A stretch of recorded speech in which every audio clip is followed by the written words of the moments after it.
तो आपके हिसाब से ऑप्शन बायर या ऑप्शन सेलर कौन ज़्यादा पैसा कमाता है? देखो, हम ये कहते हैं कि ऑप्शन बायर कमा सकता है ऑप्शन सेलर को देख के। सेबी बोलता है कि 90% of the traders don't make money, 10% only make profit. एक सीधी सी बात है कि सेबी ने ये तो बता दिया कि 90% of the traders are making losses, but ये नहीं बताया कि क्यों। Question is why are they making losses? Because they अभी हम ऑप्शन में बाय करने जाते हैं ना, सबसे ज्यादा जो जरूरी होता है वो होता है मोमेंटम। मार्केट में मोमेंटम होना बहुत जरूरी है और मार्केट की डायरेक्शन पता होनी चाहिए। बिकॉज सबसे बड़ी दुविधा यही होती है ट्रेडर्स के पास कि आज करें क्या, खरीदें या बेचें। तो चलो किसी ने बता भी दिया, मैं मीडिया चैनल के थ्रू सुन लिया, किसी एनालिस्ट से पता लगा लिया कि आज तो खरीदने का दिन है, किस भाव पे खरीदें।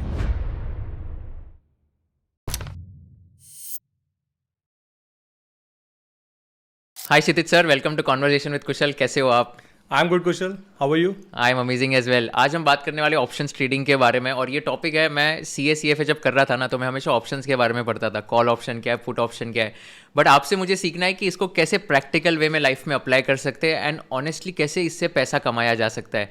तो इसीलिए आज आपको इन्वाइट किया हुआ है and thank you so much for coming all the way from Delhi to here. Thank you for inviting me over here Kushal. Perfect. तो आपके बारे में पहले जानते हैं कि आपका एक्सपीरियंस और आपकी जर्नी कैसे रही, एंड देन अपन ऑप्शंस की बात करेंगे। Definitely, Kushal, I am working as a senior technical analyst with SMC Global, and I am working with the same company from last more than 12-13 years. I have a total experience of more than 15 years in stock market. तो ये छोटा सा introduction है मेरा, ज़्यादा कुछ बोलने की ज़रूरत नहीं है। बाकी अब हम एक बार पॉडकास्ट में आपको डिटेल में बताते हैं। No perfect. तो बेसिकली आपने 15 साल से पूरा like technical analysis and trading की रखी है, एंड एवरीडे आपका ऐसे ही मतलब ट्रेडिंग में ही जाता होगा। हाँ बिल्कुल, देखिए stock market is a serious business. आप जब स्टॉक मार्केट में आते हैं ना, तो you are actually involving with the money of the client. तो हम लोग का काम यही रहता है, रिकमेंडेशन हम लोग देते हैं क्लाइंट्स को, जो हमारे टेक्निकल चार्ट्स के ऊपर टेक्निकल एनालिसिस करने के बाद जो भी अच्छी रिकमेंडेशंस होती हैं वो हमारे इन हाउस रिसर्च के क्लाइंट्स के पास जाती है, सर्कुलेट होती है, so that our clients also make money from our studies and our technical analysis. So this is our role of a job. Perfect. तो चलो बात करते हैं ऑप्शंस के बारे में। बिफोर वी टॉक अबाउट कि ऑप्शन से पैसा कैसे कमाते हैं, एक ऑप्शन होता क्या है, एंड अगर आप एक 13 ईयर ओल्ड 14 ईयर ओल्ड को एक्सप्लेन करोगे कि what exactly is options buying, option selling, तो कैसे होगा? देखो कुशल, ऑप्शन मार्केट की जब हम बात करते हैं ना, तो option market is a serious and we can say it's a risky thing. ऐसा नहीं है कि ऑप्शन मार्केट थोड़ी हम लोगों को अट्रैक्टिव तो लगती है, बिकॉज हमें लगता है सस्ती चीज़ें और पैसा रातों रात बन सकता है। मैं मना नहीं कर रहा, स्टॉक मार्केट में पैसा बिल्कुल रातों रात बन सकता है, लेकिन ऑप्शंस के साथ क्या होता है, ऑप्शंस में जो मेन प्ले करता है वो प्ले करता है इसका जो डेटा डिराइव होता है, जो वैल्यू डिराइव होती है। तो सबको लगता है शायद ऑप्शंस मार्केट में पैसा बनाना मुश्किल है। मैं ये नहीं कहूँगा मुश्किल है, लेकिन हाँ आसान भी नहीं है, रिस्की गेम है। हम लोगों ने सुना है कि स्टॉक मार्केट में रातों रात लोग करोड़पति बनते हैं और रातों रात रोड पे भी आ जाते हैं। देखिए वो उन लोगों के साथ होता है जो कि कैलकुलेटिव रिस्क नहीं लेते, जो बिना सोचे समझे, बिना एनालिसिस के, बिना स्टडीज के मार्केट में एंटर कर जाते हैं, और जितनी जल्दी एंटर करते हैं शायद उससे जल्दी एग्जिट कर जाते हैं। तो कोई भी नया ट्रेडर है, चाहे 13-14 साल का है या कोई मैं कहता हूँ 25-26 साल का भी, अगर स्टॉक मार्केट में एंटर कर रहा है और खासकर कि ऑप्शंस मार्केट में एंटर कर रहा है, तो ये समझना जरूरी है कि ऑप्शंस मार्केट को रिस्क को समझना जरूरी है। कितने रिस्क फैक्टर्स हैं, डूज एंड डोंट्स, क्या करना है क्या नहीं करना, क्या डिसिप्लिन फॉलो करना है, ये जरूरी है समझना। उसके बाद ही आप ऑप्शंस मार्केट में एंटर करो। तो क्या एग्जैक्टली होता है, लाइक ऑप्शन मार्केट में अगर एंटर किया तो ऑप्शन होता क्या है, एंड कॉल ऑप्शन होता है, पुट ऑप्शन होता है, तो एकदम आसान भाषा में समझा सकते हो आप? तो देखो, अगर हम लोग फॉर एग्जांपल किसी XYZ कंपनी का स्टॉक परचेज करने जाते हैं और मुझे उस कंपनी के 100 स्टॉक परचेज करने हैं, तो मुझे वो स्टॉक परचेज करने के लिए 100 स्टॉक्स का कैपिटल चाहिए होता है। उस कैपिटल को मुझे अपने ब्रोकर के पास रखवाना है और उस कैपिटल के अगेंस्ट में वो स्टॉक जाके परचेज कर सकता हूं। अब यहां पे हम बात करते हैं उल्टा ऑप्शंस मार्केट की। यहां पे ऑप्शन मार्केट की अगर बात करें तो हम लोगों ने टर्म सुनी होंगी कॉल और पुट की। देखो ऑप्शन मार्केट में होता क्या है, ऑप्शन मार्केट आपको एक स्टॉक अगर आपने कोई परचेज करना है लेकिन आपके पास उतना कैपिटल नहीं है, लेकिन आपके पास राइट दे देता है उस स्टॉक को परचेज करने का ऑप्शंस के थ्रू। यानी कि आपको फॉर एग्जांपल किसी कंपनी का प्राइस चल रहा है 10 रुपया, आपको खरीदने हैं उसके 1000 स्टॉक, तो आपको कितना कैपिटल चाहिए होगा? 1000 इंटू 10,000 का। बट मैं कहता हूं आपके पास 10,000 का कैपिटल भी नहीं है, आपके पास है सर मेरे पास इतना कैपिटल नहीं है, लेकिन मेरे को इस कंपनी के जो फ्लक्चुएशन हो रही है ना, जो प्राइस मोमेंटम आ रहा है, प्राइस एक्शन जिसको हम कहते हैं, वो कैप्चर करके मार्केट से पैसा कमाना है, लेकिन कम कैपिटल में। तो हम लोग उसको सजेस्ट करते हैं फिर आप ऑप्शंस मार्केट में ट्रेड करो, बिकॉज वो आपको एक प्रीमियम छोटा सा पे करके कॉल या पुट लेने के लिए आपको एक राइट दे देता है कि आप उस स्टॉक पे एंटर कर सकते हो, उसके मोमेंटम को कैचअप कर सकते हो। Got it. तो इसमें फिर कॉल और पुट में क्या डिफरेंस होगा, एंड कौन सा ऑप्शन किसको खरीदना चाहिए, किसको सेल करना चाहिए? तो जब मैं किसी कंपनी का कॉल या पुट बाय करने की बात करता हूं, तो मेरा व्यू सबसे पहले तो क्लियर होना चाहिए। कॉल तब मैं खरीदूंगा मार्केट में जब मेरा व्यू किसी स्टॉक को लेके बुलिश है या तेजी की तरफ है। सेम वे में अगर मुझे लगता है कि कोई स्टॉक का प्राइस यहां से गिर सकता है यानी कि स्टॉक का भाव यहाँ से आने वाले सेशंस में गिर सकता है और ड्रास्टिकली गिर सकता है, तो उसके अगेंस्ट में पुट परचेज कर सकता हूँ। अगर मैं फ्यूचर्स मार्केट की बात करूं तो हमने फ्यूचर्स में सुना होगा कि जो चीज़ मेरे पास नहीं है उसको भी मैं शॉर्ट कर सकता हूं, यानी कि जो चीज़ मैं होल्ड नहीं करता उसको भी मैं मार्केट में बेच सकता हूं, उसको हम शॉर्ट सेलिंग कहते हैं। लेकिन कम प्रीमियम में अगर मुझे कम पैसों में काम करना है, मार्जिन पे करके प्रीमियम परचेज करके, तो उसके अगेंस्ट में पुट परचेज करके उस स्टॉक को बेच सकता हूं। और जैसे जैसे स्टॉक का प्राइस गिरता है, पुट का प्राइस इन्वर्सली बढ़ता है। कॉल की साइड अगर बात करें, जब मैं कॉल ऑप्शन बाय कर रहा हूं तो मेरा मतलब है स्टॉक का प्राइस जब बढ़ेगा तो कॉल के प्राइस में एप्रिसिएशन मेरे को मिलेगा।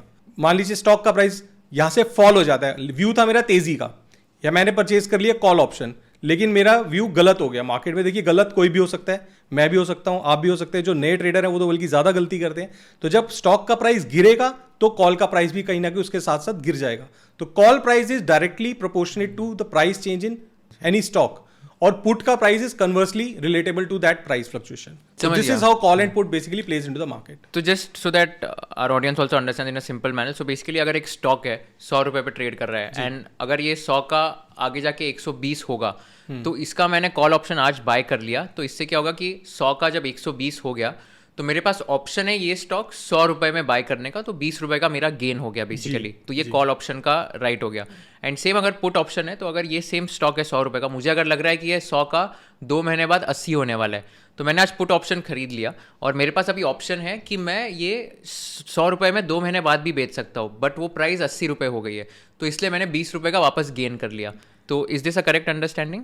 कुशल, इसमें मैं थोड़ा सा करेक्ट करना चाहूंगा। इसमें we are not taking a view of 2 months first of all, क्योंकि देखो जब भी हम ऑप्शंस में एंटर करते हैं ना, ऑप्शन की एक एक्सपायरी होती है, और जैसे कि हम लोगों ने सुना है फ्यूचर्स की एक्सपायरी होती है, सेम वे में ऑप्शंस की भी एक्सपायरी होती है। अगर पर्टिकुलरली स्टॉक्स की बात करें तो हर महीने every last Thursday of the month एक ऑप्शन की एक्सपायरी हो जाती है, और आजकल तो हम लोग देख रहे हैं इंडेक्स की अब वीकली बेसिस पे होने लग गई है। इसका क्या मतलब है? Every Thursday last Thursday of every month expiry होती है, इसका मतलब क्या होता है? एक्सपायरी से मेरा ये मतलब है कि जब एक कॉन्ट्रैक्ट ओपन होता है तो वो एक एक्सपायरी डेट के साथ ओपन होता है। फॉर एग्जांपल एक XYZ कंपनी है, उसका एक 100 रुपये की स्ट्राइक पे कॉल ऑप्शन मार्केट में आया, उसके साथ उसके एक एक्सपायरी डेट भी आएगा, यानी कि उस मंथ का, जैसे कि अभी हम लोग अगस्त में बैठे हैं, अगस्त मंथ के लास्ट थर्सडे की जो डेट होगी उस डेट की उसकी एक्सपायरी होगी। यानी कि जैसे जैसे हम लोग उस एक्सपायरी डेट की तरफ मूव करते रहेंगे, ऑप्शन की वैल्यू कहीं ना कहीं इरोड होती चली जाएगी। यानी कि जिसने कहा है कि जीरो सम गेम है वो बिल्कुल सही कहा है। तो हमें कभी जब भी मोमेंटम कैच करना है, खासकर कॉल और पुट्स में, ये जरूरी है कि जब हम पोजीशन बना रहे हैं स्टॉक के अंदर, हमारा मोमेंटम शॉर्ट टर्म बेसिस पे आना ही आना चाहिए। बिकॉज जब भी हम लोग मार्केट में काम करने जाते हैं, देखिए यहाँ 3 तरीके के ट्रेंड होते हैं मार्केट में, बुलिश, बेरिश एंड साइडवेज। अगर मेरा व्यू बुलिश है तभी मैं कॉल ऑप्शन खरीदूं। अगर कहीं भी मैं थोड़ा सा भी डिलेमा में हूं कि नहीं ये तो रेंज में फंस सकता है या गिर सकता है, तो उन लोगों के लिए कॉल बाय करना बिल्कुल भी सजेस्टेबल नहीं रहता, बिकॉज कहीं ना कहीं वो अपनी टाइम वैल्यू को लूज कर देता है, और जैसे जैसे एक्सपायरी की तरफ मूव करेगा स्टॉक कहीं नहीं गया, ना तो ऊपर गया ना तो नीचे गया, लेकिन कॉल की वैल्यू टूटती चली जाएगी because of a theta value. Theta value क्या होता है exactly? Theta value is we say as a time value.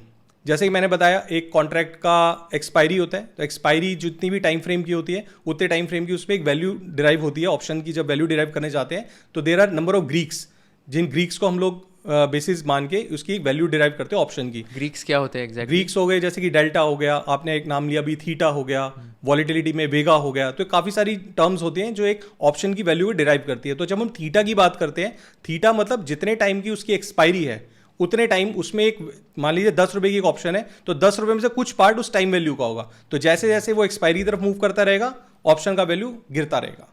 अच्छा, तो बेसिकली अगर 1 मंथ का मेरा एक्सपायरी है, तो जैसे ही 3 हफ्ते हो गए, 1 हफ्ता बचा है, तो ये जो ऑप्शन की प्राइस है, जो प्रीमियम है, बेसिकली जो मैंने पैसा पे किया था ये ऑप्शन खरीदने के लिए, तो ये प्राइस कम होती जाएगी as and when we move closer to the expiry. और ये दोनों में होगा, कॉल ऑप्शन में भी और पुट ऑप्शन में भी? कॉल ऑप्शन में भी होगा, पुट ऑप्शन में भी होगा। अच्छा, ओके। अब इसमें एक चीज मैं आपको थोड़ी और क्लियर करना चाहता हूं। देखिए ऑप्शन में भी 3 तरह की स्ट्राइक्स होती हैं। जब भी हम मार्केट में काम करने जाते हैं ना, तो there are 3 kind of strikes, like one is called is ITM strikes, then ATM strikes, then OTM strikes.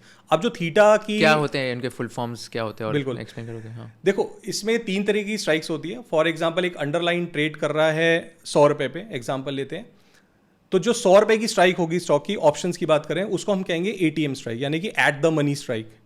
और जो 100 रुपये के नीचे नीचे की स्ट्राइक्स होंगी, यानी कि 98 rupees, 96 rupees, 94 rupees and there on, जितनी भी अवेलेबल है, वो सारी हम लोग काउंट करते हैं ITM में, यानी कि इन द मनी।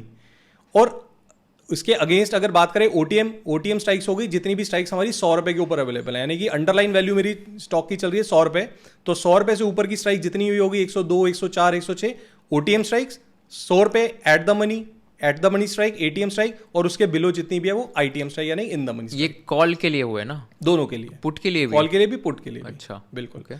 तो इसमें अभी हम लोग बात कर रहे थे थीटा और टाइम वैल्यू इरोजन की। टाइम वैल्यू जो देखिए इरोजन होता है वो सबसे ज़्यादा होता है आपका एटीएम और ओटीएम स्ट्राइक्स में, यानी कि 100 रुपए की जैसे मैंने एग्जांपल लिया, तो जब जैसे जैसे हम एक्सपायरी की तरफ मूव करते जाएंगे तो जो टाइम वैल्यू इरोजन है वो कंपैरेटिवली एटीएम और ओटीएम का ज़्यादा होगा as compare to ITM, because ITM already in the money है, उसमें अंडरलाइन का ऑलरेडी प्राइस डिस्काउंट किया हुआ है, तो उसमें थीटा वैल्यू आपकी कम रहती है कंपैरेटिवली टू एटीएम और ओटीएम स्ट्राइक्स। तो फॉर एग्जांपल जैसे अगर 100 की स्ट्राइक प्राइस है और 98 पे एक मुझे ऑप्शन मिल रहा है, तो ये आपने बताया इन द मनी है, तो सपोज मैंने कॉल ऑप्शन बाय किया जो 98 रुपये की स्ट्राइक प्राइस पे मिल रहा है, इसमें मैंने प्रीमियम पे किया लेट्स से 2 रुपये या 5 रुपये जो भी होगा, तो आप बोल रहे हो कि इसका जो इरोजन है, मतलब इसका जो डीके होगा, टाइम वैल्यू, हाँ time value decay, that would be lower as compare to at the money and out of the money. तो बिकॉज क्योंकि ये अभी ऑलरेडी 98 पे इन द मनी है, तो अगर मैं स्टॉक खरीदने जाता, मतलब मेरे को आज 100 रुपये में मिल रहा है स्टॉक,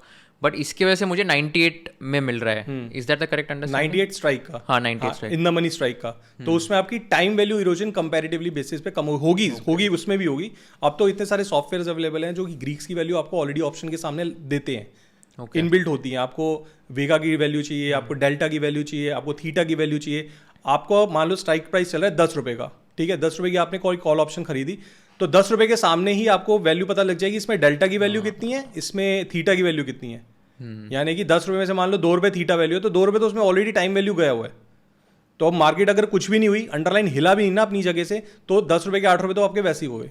अच्छा ओके, तो ये फिर बेसिकली इससे मुझे समझ आएगा कि मैं पूरा 10 रुपये नहीं कमाऊंगा, मैं 2 तो चला गया उसमें से 8 रुपये मिलेगा अगर मिला। अच्छा, ये तो थीटा का एग्जांपल हो गया, इसके साथ उसमें डेल्टा भी होता है। डेल्टा क्या होता है? बाकी ग्रीक्स भी होते हैं। डेल्टा होता है बेसिकली जो अंडरलाइन मूव करता है उसके कंपैरेटिवली में ऑप्शन कितना मूव करेगा। ओके, यानी कि किसी ऑप्शन का मान लीजिए 0.5 का डेल्टा है, 0.5 का डेल्टा का क्या मतलब हुआ कि अगर स्टॉक का प्राइस 2 रुपये मूव करेगा तो ऑप्शन आपकी सिर्फ 1 रुपया मूव करेगी। ये बीटा जैसा हो गया ना, जैसे पब्लिक मार्केट में बीटा होता है कि निफ्टी सेंसेक्स कितना ग्रो हुआ वर्सेस ये स्टॉक कितना मूव हुआ, वैसा it's kind of a way, you can understand in that way also, कि अगर ऑप्शन प्राइस 2 रुपये मूव किया तो मेरा जो ऑप्शन का प्राइस है, स्टॉक प्राइस अगर 2 रुपये मूव किया तो मेरा ऑप्शन का प्राइस सिर्फ 0.5 ही उसका मूव करेगा, नहीं 1 रुपया ही मूव करेगा। I need not to wait for larger move. समझ गया। तो इसका रेलेवेंस क्या, मैं इसको एनालाइज कैसे करूँगा? जैसे एक कॉल ऑप्शन का डेल्टा 0.5, एक का 1.5 है, कौन सा वाला बेटर है? 1.5। क्यों ऐसे? 1.5 होगा नहीं, 1 होगा या तो जितना अंडरलाइन मूव करेगा उतना ही आपका ऑप्शन मूव करेगा। ओके, जितना आप डीप इन द मनी जाते रहोगे डेल्टा उतना ही बढ़ता रहेगा। ओके, जितना आप आउट ऑफ द मनी जाते रहोगे, यानी कि 100 रुपए की ऊपर की स्ट्राइक्स देखोगे, उसमें उतना ही कम डेल्टा होगा। तो higher the delta better it is. Okay, तो मुझे अगर अंडरलाइन मूव किया तो तभी आपका ऑप्शन मूव करेगा ना, राइट। अगर अंडरलाइन मूव ही नहीं किया, देखो जब हम ऑप्शन मार्केट की बात करते हैं, मैंने क्यों बोला रिस्की है, वो रिस्की इसलिए है क्योंकि जब भी हम बाय करते हैं ना ऑप्शंस को, खासकर उसमें हमारी प्रॉबिलिटी, विन प्रॉबिलिटी ओनली 1:3 की होती है। अब वो कैसे क्यों समझते हैं, मान लो आपका व्यू है पॉजिटिव, बुलिश आप किसी स्टॉक को लेके, आपने उसका कॉल ऑप्शन बाय कर लिया। अब या तो 3 चीज़ें होती है मार्केट में, जैसे मैंने बताया 3 ट्रेंड होते हैं, या तो ऊपर जाएगा भाव, या तो नीचे जाएगा, या तो कुछ नहीं होगा। आपको प्रॉफिट कब होगा? आपने कॉल ऑप्शन बाय किया और इन द मनी करें, आपको मूवमेंट जो आपने सोच के लिया कि मेरे को प्रॉफिट कमाना है, आपको प्रॉफिट कब होगा? जब वो स्टॉक की प्राइस बढ़ जाएगी। और नुकसान कब होगा? जब प्राइस गिर जाएगी। और या फिर सेम कुछ नहीं होगा। कुछ नहीं होगा तो भी नुकसान होगा, बिकॉज मैंने प्रीमियम पे किया है। हाँ। तो सेम वे में इसलिए हम कहते हैं जब आप ऑप्शन बायर होते हो तो आपकी विन प्रॉबिलिटी 1:3 की हो जाती है। समझ गया। आपका पैसा कमाने की जो प्रॉबिलिटी है ना वो 1:3 की है, राइट। इसलिए कहते हैं option market is very risky market, and it's basically for also those investor, those trader जो बाय करके काम करते हैं। बिकॉज मैंने आपको देखो कितने कॉन्सेप्ट समझाए जी। ऑप्शन की लोगों को लगता है ऑप्शन की वैल्यू तो ऐसी आ जाती है, अरे यार ये स्टॉक इतने का ऑप्शन मिल रही है, ले लो। हम लोग सस्ती चीज़ों के पीछे भागते हैं, बट हम ये समझने की कोशिश नहीं करते कि वो जो ऑप्शन की वैल्यू डिराइव हुई है वो किन बेसिस पे हुई है, उसके पीछे स्टैटिस्टिकल डेटा क्या है, उसके पीछे ग्रीक्स की वैल्यू को हम लोग कभी देखते ही नहीं है, नज़रअंदाज कर देते हैं। उसमें वेगा कितना है, उसमें थीटा कितना है, उसका डेल्टा कितना है, ये तो हम देखते ही नहीं। हम लोग ये बस देखते हैं 8 रुपये की ऑप्शन मिली है, सस्ती है यार ले लो। अरे 8 रुपये में से 4 रुपये तो आपने वैसे ही दे दिए फ्री के। How will you make money? So this is we need to understand when you are entering as a fresher into the options market, you need to consider all these terms and all these things before Correct. entering into तो market. आपके हिसाब से option buyer या option seller कौन ज़्यादा पैसा कमाता है? देखो हम ये कहते हैं कि ऑप्शन बायर कमा सकता है ऑप्शन सेलर को देख के बिल्कुल। देखो ऑप्शन बाइंग में बिल्कुल पैसा बन सकता है, मैं ये नहीं कहता नहीं बनता, प्रोबेबिलिटी बिल्कुल मेरी 1:3 की है, मना नहीं कर रहा, लेकिन मेरे को देखो मेरे पास समंदर है, समंदर में से एक गिलास पानी चाहिए मेरे को, गेटिंग। तो मुझे अगर ये पता लग जाए कि मार्केट में पोजीशन, देखो एक होता है स्मार्ट मनी, स्मार्ट मनी कहाँ पे एंटर हो रहा है मार्केट में, अगर मुझे ये समझ में आ जाए कि स्मार्ट मनी कहाँ पे एंटर हो रहा है तो उसको देख के मैं कहीं ना कहीं अपना एक गिलास पानी निकाल सकता हूँ। और स्मार्ट मनी जिसको हम कहते हैं ऑप्शन सेलर्स, अगर मुझे ये समझ में आ जाए ऑप्शन चेन एनालिसिस करके कि कहाँ पे ऑप्शन सेलर्स बैठे हुए हैं, अगर वो इतने बड़ा पैसा लेके इतनी बड़ी पोजीशंस बना के बैठे हैं मार्केट में, तो मैं क्यों उनके साथ घुसूँ, मैं मतलब उनको क्यों उनको परेशान करूँ। तो बेटर ये है कि जो वो पोजीशन बना रहे हो उनको एनालाइज करो, एटलीस्ट वो तो मत करो जो आप नहीं कर सकते, गलती नहीं करनी, बिकॉज स्टॉक मार्केट का पहला थंब रूल है पैसा तभी बनेगा जब आप लॉस करने से बचोगे। जिस दिन लॉस करने से बच गए ना, स्टॉक मार्केट में पैसा बनाना ईजी है, ऑप्शन में भी ईजी है, आपकी जो 1:3 की प्रोबेबिलिटी है ना वो हायर हो जाती है। समझ गया। आपने ऑप्शन चेन एनालिसिस एक टर्म यूज़ किया, उस पर आप एक्सप्लेन कर सकते हो क्या होता है ऑप्शन चेन एनालिसिस एंड कैसे कर सकते हैं, एंड कोई टूल्स है जिसके थ्रू हम लोग ये डेटा एनालाइज कर सकते हैं? डेफिनेटली कुशल, देखो इसमें ऑप्शन चेन एनालिसिस की जब हम बात करते हैं, ऑप्शन चेन एनालिसिस कुछ नहीं है, वही कॉल और पुट का है पूरा गेम जो मैंने अभी आपको समझाया। तो जब मार्केट में पोजीशंस बनती हैं, हम लोग कहते हैं मार्केट ऑप्शंस की, जब मार्केट की बात करते हैं ना, everybody says option market is option sellers market. Option seller market क्यों है? क्योंकि प्रोबेबिलिटी विन प्रोबेबिलिटी उसकी 2:3 की है। मार्केट साइडवेज होगा तो भी पैसा बनेगा क्योंकि ऑप्शन वैल्यू टूटेगा, और मार्केट अगर मेरे व्यू के हिसाब से चला तो भी पैसा बनेगा, इसीलिए ऑप्शन सेलर मार्केट कहते हैं। और ऑप्शन सेलिंग में सबसे बड़ी बात क्या है? Option selling requires high margins, right. आपको एक्सचेंज ने, ब्रोकर को बोल दिया कि भैया कोई अगर फ्यूचर को शॉर्ट करना चाहता है जो उसके पास है ही नहीं, या ऑप्शन को सेल करना चाहता है जो उसके पास है ही नहीं, उसके अगेंस्ट आपको रिस्क मिटिगेट करने के लिए मार्जिन्स बढ़ा देते हैं। जो रिटेलर के पास प्रॉब्लम है, रिटेलर के पास मार्जिन्स की प्रॉब्लम है, they can't put huge money in option selling. और ऑप्शन सेलिंग में क्या है, आपका जो कैपिटल गेन है ना, वो प्रॉफिटेबिलिटी है, वो कहीं ना कहीं एक लिमिटेड होती है। आप मान लो 10 रुपये का ऑप्शन बेच के बैठ जाते हो, आपने 1 लाख रुपए का मार्जिन डिपॉजिट किया, उसके अगेंस्ट आपने 10 रुपये का ऑप्शन बेच दी, आप कितना प्रॉफिट कमा लोगे? ज़्यादा से ज़्यादा 10 रुपये, वो ऑप्शन की वैल्यू 0 ही तो होगी।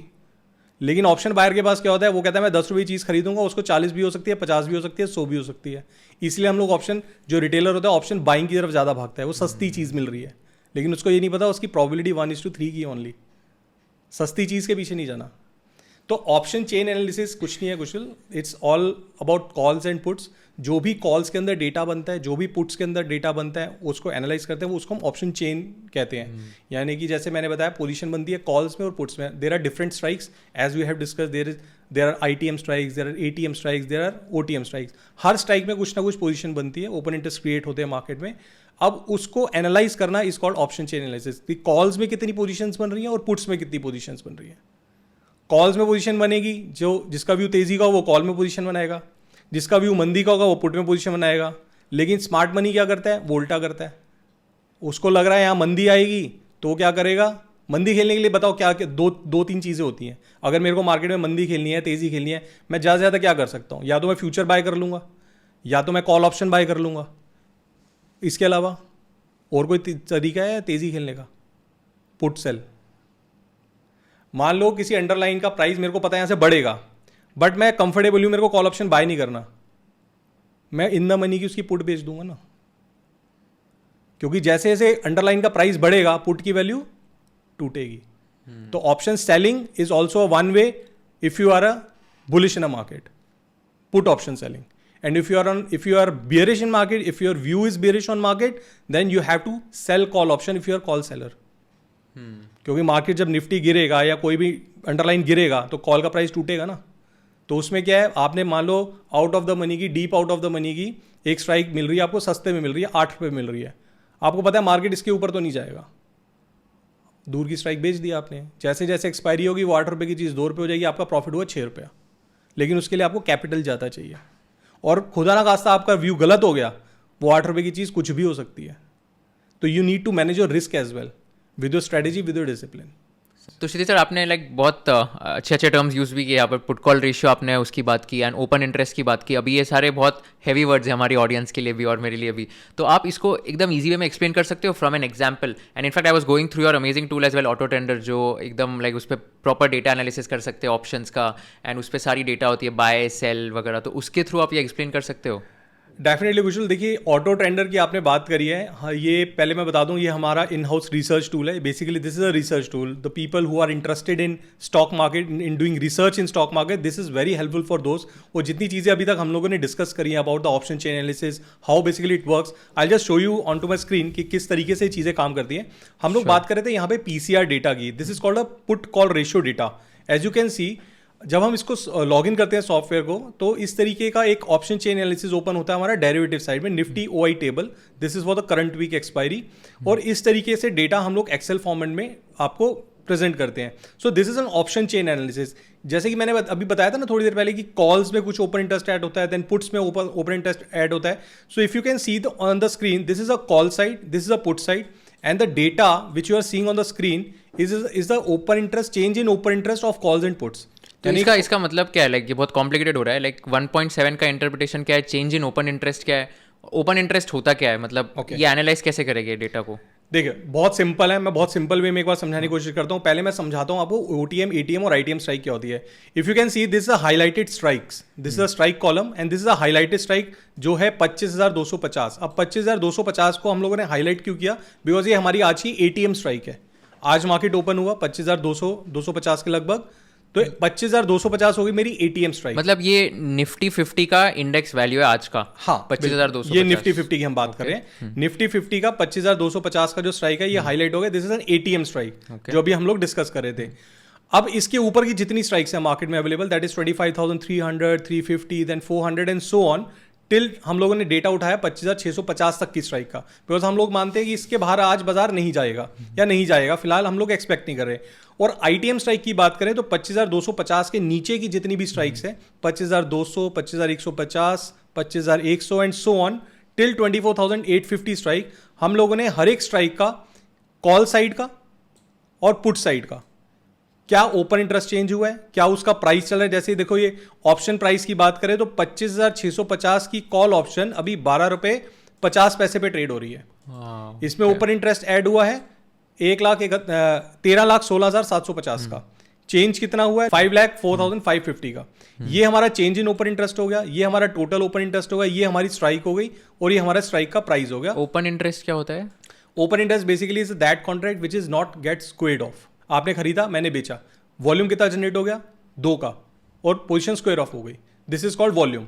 एक होता है ओपन इंटरेस्ट, जो आपने पोजीशन बनाई उसको आपने स्क्वायर ऑफ नहीं करा, that is called open interest. The position which has been open but not been squared off, okay, that is called open interest. तो इसका मतलब ये कि 25,650 की स्ट्राइक प्राइस पे जितने भी कॉल ऑप्शन बायर्स है, उन्होंने एक इंटरेस्ट दिखाया है कि उनको ये ऑप्शन खरीदना है, और ये ऐसे 13,16,000 लोग हैं जिन्होंने इंटरेस्ट दिखाया। लोग नहीं, शेयर्स। अच्छा, शेयर्स हैं ये।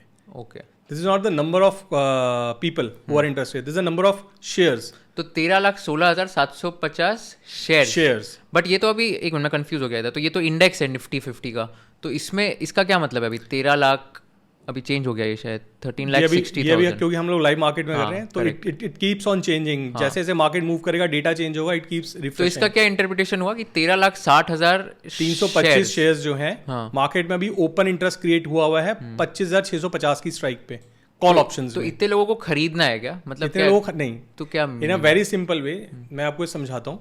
ये वो लोग हैं जिन्होंने अपनी पोजीशन बनाई हुई है, इतने शेयर्स की पोजीशन मार्केट में बनी हुई है। अब ये एक बंदा भी हो सकता है, 100 बंदे भी हो सकते हैं, 10,000 बंदे भी हो सकते हैं। I can not define the number of people, but I can find out the number of shares which are open at this strike in call option. At what price I can not find, कि किस price पे। मैं सिर्फ CMP दे रहा हूँ, यानी last trading price दे रहा हूँ आपको। अभी कॉल का भाव चल रहा है 12 रुपये 10 पैसा। इतना ओपन इंटरेस्ट इस पे अभी क्रिएटेड है, यानी कि स्क्वायर पोजीशन नहीं हुई है, स्क्वायर ऑफ नहीं हुई है। चेंज इतना हुआ है, यानी कि शेयर्स इतने और ऐड हुए हैं। शेयर्स कैसे हुए हैं? मतलब अभी निफ्टी का जैसे 25,650 का आप बोल रहे हो, एक शेयर है 25,650 रुपए का, ऐसे है क्या? रुपए का नहीं, स्ट्राइक है। ये स्ट्राइक अवेलेबल होती है। This is a OTM strike. 25,200 पे निफ्टी ट्रेड हो रही है। 25,600 स्ट्राइक, यानी कि अगर मैं एक्सपेक्ट करता हूँ कि मार्केट तो 25,600 हो जाएगी एक ही दिन में, तो मैं 25,600 की स्ट्राइक ले लेता हूँ। तो जैसे जैसे मार्केट 25,600 की तरफ मूव करेगा, इस कॉल ऑप्शन का प्राइस 12 रुपए का ग्रेजुअली बढ़ना स्टार्ट हो जाएगा। हाँ समझ गया। तो this is an expected price कि इतना स्ट्राइक मैं एक्सपेक्ट करके चल रहा हूँ, तो मैंने उसको स्ट्राइक दे दिया कि स्ट्राइक में ऑप्शन में ये स्ट्राइक होगी मेरे पास। इफ आई एम एक्सपेक्टिंग ये मार्केट 25,300 तक मूव कर सकता है आज में, या मान लो वेरी शॉर्ट टर्म बेसिस पे, तो मैं 25,300 की स्ट्राइक परचेज करने जाऊंगा, लेकिन 25,300 की स्ट्राइक मेरे को महंगी मिलेगी, 117 रुपए के लगभग मिलेगी। अब इसमें वही सारी चीज़ें होंगी, इसमें कुछ वैल्यू डेल्टा की होगी, कुछ वैल्यू इसमें थीटा की भी होगी, तो ये 117 मेरे को महंगा मिलेगा प्रीमियम। तो बेसिकली ये प्रीमियम है ना, ये 12.10, 18, 26.05, तो मेरे को इतने रुपए अभी देने हो गए, तब जाके मुझे एक कॉल ऑप्शन जो 25,300 की स्ट्राइक प्राइस है वो मिलेगा। मुझे 117 रुपए नहीं देने, 117 तो प्राइस चल रहा है ऑप्शन का, मुझे 117 इंटू कॉन्ट्रैक्ट का जो भी कॉन्ट्रैक्ट साइज होता है मल्टीप्लाई बाय दैट, जो अमाउंट निकलेगा वो मेरे को अपने ब्रोकर के पास रखवाना है। तो कितना होता है contract size minimum usually? Nifty. अच्छा 25, ओके। तो 117 इंटू 25, तो उतना मेरे को ब्रोकर के पास देना है। समझ गया। तो उसके अगेंस्ट में ऑप्शन परचेज कर सकता हूँ। समझ गया। और फिर ये 25,300 का जैसे 25,600 हो गया, तो 300 का मेरा गेन हो गया, राइट? और वो multiplied by 25 would be my profit. No, तो फिर क्या profit? This is not the way. 25,250 पे मार्केट ट्रेड हो रही है, आपको लगता है 25,600 तक अच्छा आप कह रहे हैं 25,300 का आपने स्ट्राइक परचेज कर लिया। Now if the market moves towards 25,300, this value will also change. अभी 117 था, 120 हो गया होगा। मार्केट बढ़ी, मार्केट के साथ साथ वैल्यू बढ़ी। अब जब आपका अंडरलाइन निफ्टी 25,300 के ऊपर चला जाएगा, जो 25,250 के लेवल पे 25,300 का स्ट्राइक आपका ओटीएम स्ट्राइक है, तब निफ्टी 25,300 पे मूव करेगी, तो अब जो है एटीएम स्ट्राइक में कन्वर्ट हो जाएगा 25,300, यानी इसकी डेल्टा वैल्यू बढ़ जाएगी। करेक्ट।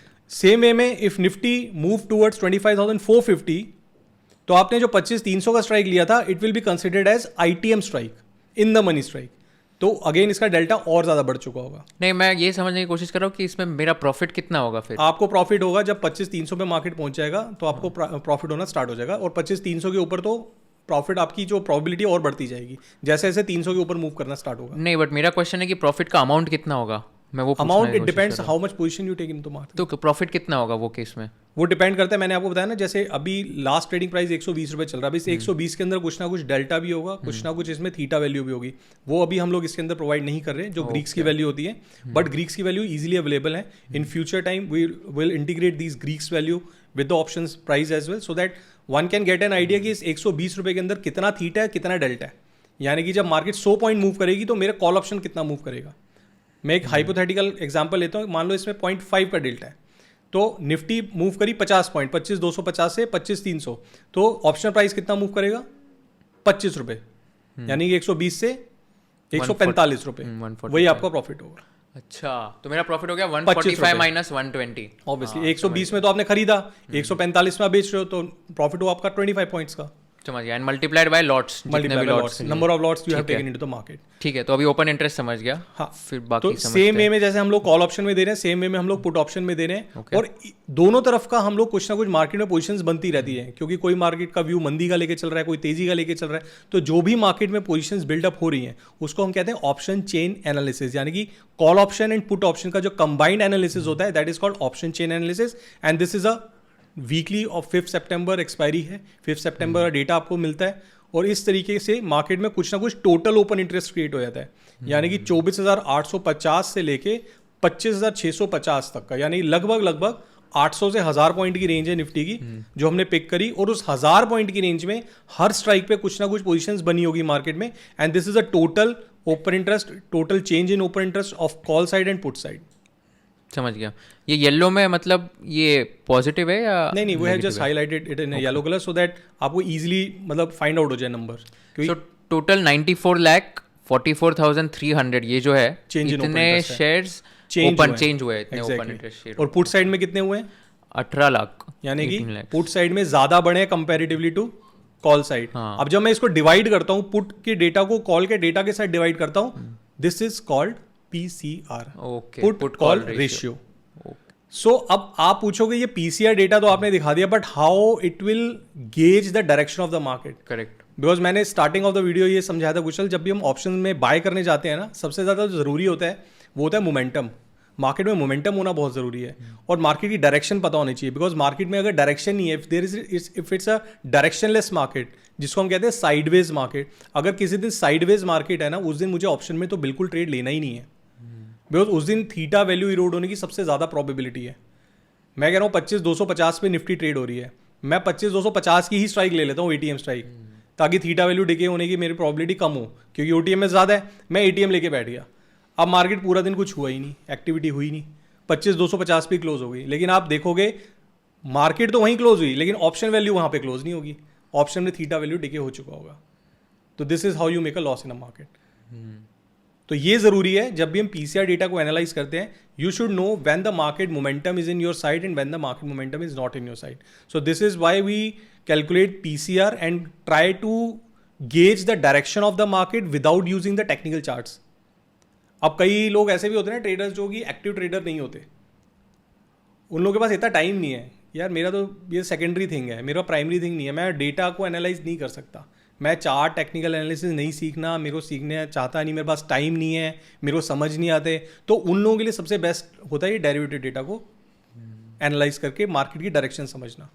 अब देखो टेक्निकल चार्ट्स में क्या होता है, हम लोग कहते हैं जब मार्केट ऊपर मूव कर रहा है, एक अप ट्रेंड अप चैनल बनाते हैं, राइजिंग चैनल में ट्रेड कर रहा है मार्केट तेज है, डिक्लाइनिंग चैनल में ट्रेड कर रहा है मार्केट डाउन है, लेकिन डेटा को देख के कैसे समझेगी मार्केट चेंज डायरेक्शन कब कर रहा है और क्या डायरेक्शन है मार्केट का। तो सिंपल सा लॉजिक है, जब पीसीआर डेटा आपके पॉजिटिव साइड में है, वैल्यू आपकी 1 से ऊपर है, तो आपकी मार्केट डायरेक्शन पॉजिटिव है, जब 1 से नीचे आ जाती है तो मार्केट डायरेक्शन नेगेटिव होती है। आपको चार्ट देखने की जरूरत ही नहीं है, चार्ट को इसके साथ मिक्स एंड मैच जरूर कर सकते हो, कॉम्बिनेशन देखो क्या होता है, कॉम्बिनेशन आप जितने बनाओगे मार्केट में उतनी आपकी प्रोबेबिलिटी बढ़ जाती है, लेकिन this is a primary data in a market. अब ये डेटा बनता है, उसके बाद चार्ट्स आपको रिफ्लेक्ट करते हैं। कई लोग ऐसे कहते हैं कि चार्ट डिस्काउंट एवरीथिंग, मैं मना नहीं कर रहा, because being a technical analyst मैं भी फेवर करता हूँ कि टेक्निकल चार्ट्स आप फॉलो करो, बट कहीं ना कहीं जिसको जब आप डेरिवेटिव डेटा के साथ मिक्सअप कर देते हो ना, आपकी प्रोबेबिलिटी और ज़्यादा बढ़ जाती है एक्यूरेसी की।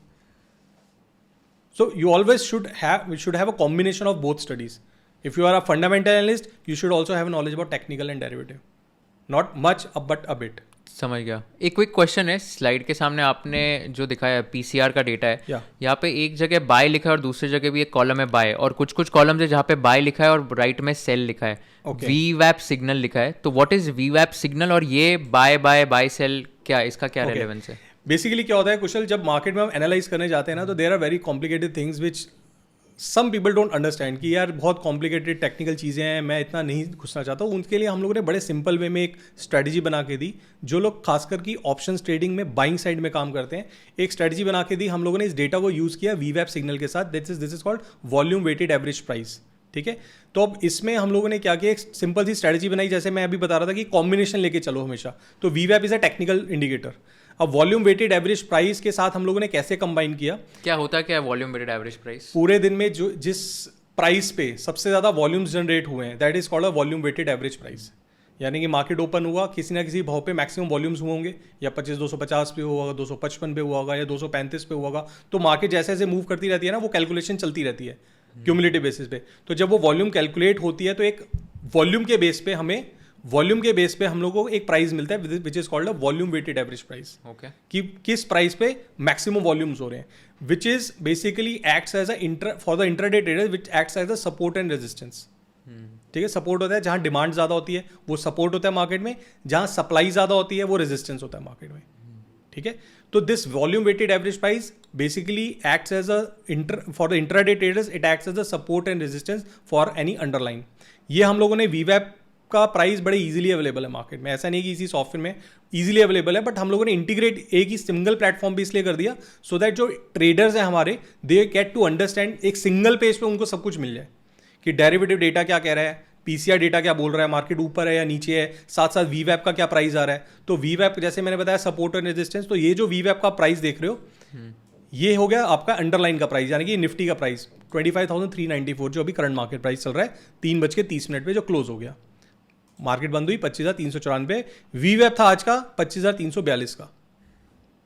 जब तो, सुबह तो बेसिकली जब ये जो मार्केट का प्राइस है, if that is more than वीवैप, देन बाय का सिग्नल है, it is considered to be bullish. समझ गया, तो वो बाय राइट में सारे बाय हो गए, और जैसे ही price would be lesser than वीवैप, देन वो सेल वाले सिग्नल है। देखो यहाँ निफ्टी का प्राइस है 25, करेक्ट, ठीक है, 25,310 और 25,313, समझ गया, ठीक है, फेयर। और अभी सपोज इसका मैंने जैसे ऑटो ट्रेंडर का सब्सक्रिप्शन ले लिया तो मेरे को ये सारा डेटा लाइक बाय सेल का तुरंत मिल जाएगा। हाँ। तो वन क्वेश्चन, तो जहाँ पर भी बाय लिखा है पीसीआर के बेसिस पे एंड वीवैप के बेसिस पे, अगर मैंने वो चीज़ पे बाय किया तो मोस्ट लाइकली अब मैं प्रॉफिट ही बनाऊंगा। मोस्ट लाइकली, बिकॉज देखो इसमें एक स्ट्रेटजी हम लोग ऑलरेडी अपने क्लाइंट्स के साथ भी डिस्कस करते हैं through your podcast as well. I just want to share it with your viewers as well कि एक सिंपल सी स्ट्रेटजी होती है। जब मैं इस ऑप्शन चेन एनालिसिस को देख के समझता हूँ कि मार्केट की डायरेक्शन क्या है, पीसीआर डेटा मेरे को कह रहा है 1.07, एक से ऊपर की वैल्यू है, यानी कि डायरेक्शन मेरे फेवर में है।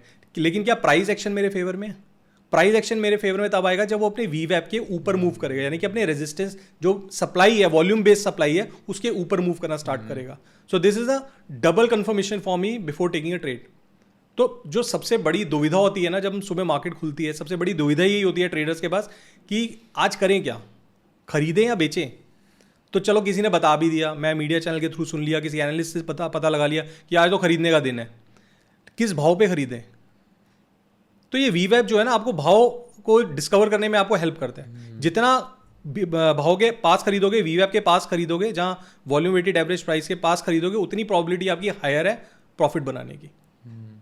ओके, या so this is a strategy that combine this PCR data along with the वी वैप and take a positions, make your decisions got it. Accordingly. तो एक बात बताओ, एकदम ऐसे सिली क्वेश्चन है ये वैसे, अगर सपोज मैंने सब्सक्रिप्शन ले लिया और मैंने इसके बेसिस पे बाय कर लिया और इसके बेसिस पे कॉल ऑप्शन या पुट ऑप्शंस खरीद लिया, वॉट एवर इट इज़, तो मैं तो फिर मोस्ट लाइकली पैसा ही बनाऊंगा, like I will make profits only. तो बट सेबी बोलता है कि 90% of the traders don't make money, 10% only make profit. तो मेरा क्वेश्चन सिंपल है कि ये इसका सब्सक्रिप्शन लेके मैं तो फिर पैसा ही बना लूंगा ना, मतलब मोस्ट ऑफ द कुशल एक सीधी सी बात है कि सेबी ने ये तो बता दिया कि 90% of the traders are making losses, but ये नहीं बताया कि क्यों। Question is why, and we want to make people this thing understand कि why 90% of the people are making losses. So why are they making losses? Because they are trading blindly. Okay. बिना, हम लोग के साथ problem क्या है ना, हम लोग के साथ प्रॉब्लम हम पोजीशन लेने के बाद रिसर्च करते हैं है ना, जबकि होना उल्टा चाहिए, होना चाहिए पहले रिसर्च करो उसके बाद पोजीशन लो। मैं ये नहीं कहता कि आपने पहले रिसर्च कर ली, ये टूल फॉलो कर लिया तो आपको हर ट्रेड में हर दिन प्रॉफिट होगा। There is nothing like 100% sure short thing. This everything is depends on probability, but you have to increase your probability of gaining. Stock market सिर्फ प्रोबेबिलिटी गेम है, आपको प्रोबेबिलिटी बढ़ानी है। 100% कुछ नहीं होता। इफ समबडी सेज कि मैं 100% पैसा बना के दूंगा आपको, तो यार अगर वो 100% बना के देगा तो अपना ही नहीं बना लेगा। Why will he pitch you, why will he ask funds from you?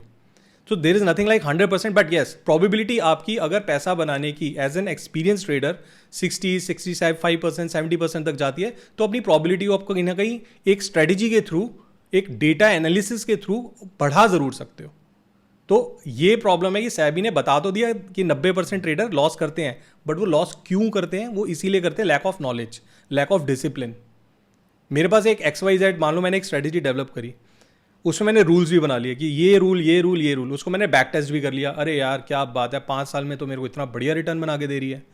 उसको मैं सोच लिया कि अब कल से तो इसको ब्लाइंडली फॉलो करूंगा। जब आप एक्चुअल मनी लगाओगे ना उस स्ट्रेटेजी के अंदर, तो पहले 4 ट्रेड तो आपके लॉस में लगेंगे। प्रैक्टिकली ये होगा। बैक टेस्ट रिजल्ट बहुत अच्छे मिलेंगे आपको, उसमें लगे यार पहले 10 ट्रेड में तो इतना प्रॉफिट आ गया था, जब अपना पैसा डाला तो 4 ट्रेड मेरे को लॉस में लग गए। तो उससे क्या होगा, आपका कॉन्फिडेंस लूज हो जाएगा, फिर आपका कॉन्फिडेंस उस स्ट्रेटेजी पे लूज हो जाएगा। आपको यार ये बेकार है, छोड़ कुछ नया ढूंढते हैं। तो stick to your strategy. If you have back tested results, stick to it, make a discipline trade. 4 losses लगे ना, कोई बात नहीं, हिम्मत करो 5वां लो। फिर गलती करता है रिटेलर, वो कहता है 4 में मेरे को लॉस लगा था, 5वां ट्रेड तो मैं ऐसा मारूंगा कि 4 का लॉस रिकवर कर दूंगा। तो this is again one mistake. We are trying to recover our losses with single trade. वो कैसे हो सकता है? आपने 10 रुपए के 5 रुपए कर दिए, 50% आपने उड़ा दिया। अब 5 रुपए से 10 रुपए करने के लिए आपको 100% कमाना पड़ेगा, तब आप अपने नेक टू नेक आओगे। प्रॉफिट में आने के लिए तो आपको और प्रोबेबिलिटी बढ़ानी है ना। तो ये गलती नहीं करनी, ये डिसिप्लिन फॉलो नहीं हो पाता हम लोगों से। तो जहाँ डिसिप्लिन फॉलो नहीं होगा, चाहे कुछ भी हो, चाहे ट्रेडिंग हो, चाहे जिम का हो, या आप अगर पढ़ाई कर रहे हो, अगर डिसिप्लिन से नहीं करोगे तो यू कांट मेक मनी और you can't succeed in your life. हम जिम भी जाते हैं तो डिसिप्लिन बनाना पड़ता है ना, आदत बनाना पड़ता है। Make a habit of making discipline, right. तो this is why traders make losses into the market. आपके हिसाब से कितना मिनिमम कैपिटल होना चाहिए एक बंदे के साथ, तो वो ऑप्शंस बाइंग, ऑप्शन सेलिंग चालू कर सकता है?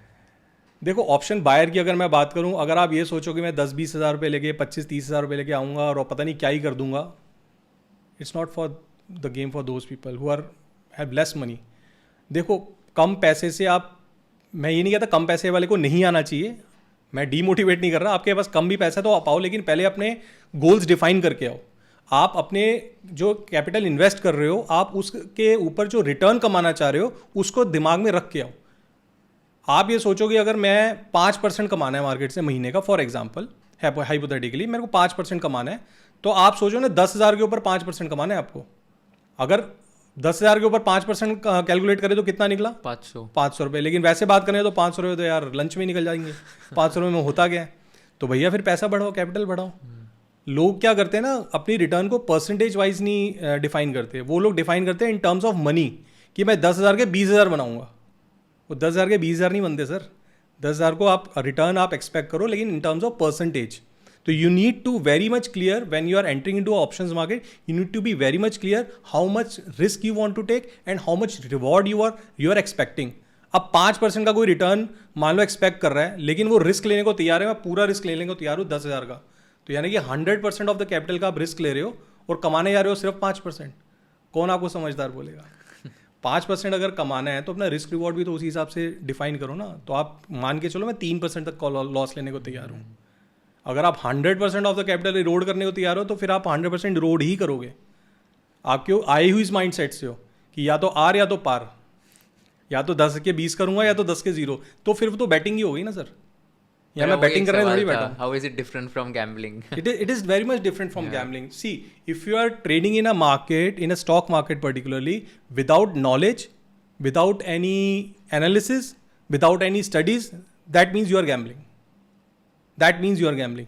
और मेरा मोटिव यही था आपके साथ ये पॉडकास्ट करने का. I just want to aware people that do your analysis first then trade. उल्टा मत करो यार. उल्टा करोगे तो नुकसान ही है मार्केट में. करेक्ट. आपके साथ कभी ऐसा हुआ है कि आप शॉपिंग करने गए, आपको एक डेनिम बहुत बढ़िया लगी, पसंद आई, अरे ले लो यार, कितने की है, 2-4 हज़ार की तो है, ले लो. फिर घर आया, घर आके पहनी, यार इसकी फिटिंग सही नहीं आ रही, यार इसके तो थ्रेड्स अच्छे नहीं है, इसका फैब्रिक अच्छा नहीं है. आपने 4,000 रुपये खर्च कर दिए, एनालिसिस आप घर आके कर रहे हो. अब क्या करोगे आप? वो पड़ी रहेगी आपके कबॉर्ड के अंदर, अब यूज़ ही नहीं करोगे, क्योंकि हम एनालिसिस बाद में कर रहे हो. ये प्रैक्टिकल है, सबके साथ होता है. गलती करने के बाद हम वो कहते हैं कि यार ये नहीं करना चाहिए था. तो do your analysis first. Correct. नहीं, बहुत ही वैल्यूएबल टिप्स है. इनफैक्ट लाइक बहुत कुछ सीखने मिला आपसे. एंड पेशेंस होना, डिसिप्लिन होना, आई थिंक वो बहुत इंपॉर्टेंट है when it comes to making money. But thank you so much, बहुत मज़ा आया आपसे बात करके. Second part of the video में आपसे थोड़ा स्टॉक्स रिलेटेड भी बात करेंगे एंड कैसे ऑटो ट्रेंडर यूज़ कर सकते हैं to analyse like futures and options of stocks as well. तो वो भी एक बार डिस्कस करेंगे. But any last message which you'd like to give to anyone who wants to make money from options? कुछ at the start of the video you ask me about कि freshers जो market में आना चाह रहे हैं, खासकर जो टीनेज में है. मैं जब भी ऑफिस जाता हूँ ना, खासकर जब मैं मेट्रो बोर्ड करता हूँ, मैं डेली मॉर्निंग में एक ना एक बंदा मेरे को मिल जाता है जो सुबह मार्केट आवर में बैठा होता है मोबाइल पे, एक ऐप ओपन होती है उसके बाद, और ऑप्शन बाइंग सेलिंग कर रहा होता है. वो इस माइंड सेट से कर रहा है कि मेरे को आज का खर्चा निकालना है. मैं ये आपको सजेस्ट करूँगा, सर खर्चा निकालो, मैं मना नहीं कर रहा. आप खर्चा क्या, आप लग्जरी भी एंजॉय करो, पैसे कमाओ, लेकिन एक किसी स्टडी के बेसिस पे. देखो, मोबाइल पे ट्रेड करना बहुत आसान है. एक आपको पंच ही तो करना है, बाय या सेल. सबसे ज़्यादा मुश्किल क्या होता है ना, क्वेश्चन मुश्किल है मार्केट में ट्रेड ना लेना. अपने आप को इंसिस्ट करना कि नहीं, ये मेरे बैक टेस्ट रिजल्ट के साथ या मेरी स्ट्रेटजी के साथ मैचअप नहीं कर रही, कंडीशन में ट्रेड नहीं लूंगा. तो ट्रेड ना लेना is very much difficult comparatively to trade लेना. तो अपने आप को कम ट्रेड लो, अच्छे ट्रेड लो, तब पैसा बनेगा. Right. Wow, that's very well said. And thank you so much once again for coming and motivating the entire audience. Guys, stay tuned for part 2. हम लोग ऑटो ट्रेंडर यूज़ करके कैसे स्टॉक्स को analyse करना वो भी सीखने वाले. But thank you so much once again. And काफ़ी मज़ा आया, मुझे भी काफ़ी सीखने मिला ऑप्शंस के बारे में. मैंने तो CFA में ही सीखा था कैसे थियोरटिकली कैसे ये होता है, बट आज प्रैक्टिकल वे में ये स्क्रीन पे कैसे देखा, वो काफ़ी मज़ा आया मेरे को ये स्क्रीन देख के. And if you also want to like experiment with option analysis and data analysis, please I highly recommend कि आप भी ऑटो ट्रेंडर का सब्सक्रिप्शन ले लो. Link is in the description box. अगर आपको सब्सक्रिप्शन लेना, अगर आपको भी एनालाइज करना है कि कैसे ऑप्शंस में पैसा कमा सकते हो, so you can click on the link in the description box. You can purchase that subscription and you can just like figure out with a lot of data points here. आपको पूरा software देखना पड़ेगा एक से एक, and आपको tremendous amount of data and insights मिलेंगे. सो आई highly recommend कि आप वो भी चेक करो. And thank you so much for watching this video. I hope आपको वैल्यू मिली होगी ये वीडियो से। अगर आपको थोड़ी सी भी वैल्यू मिली होगी तो I request you to share this video with at least one friend you know, so that they also can get a lot of insights from this. And please let us know कि आपको कौन से part सबसे ज्यादा पसंद आए, आपको कौन से पार्ट बिल्कुल पसंद नहीं आए, एंड आपको कौन से टाइप के गेस्ट चाहिए, and what kind of questions you want us to ask all these guest, so that we give you the most possible value in the shortest amount of time. Thank you so much for watching this video. Do let us know in the comment section about the feedback for the same, and stay tuned for more episodes of Conversation with Kushal.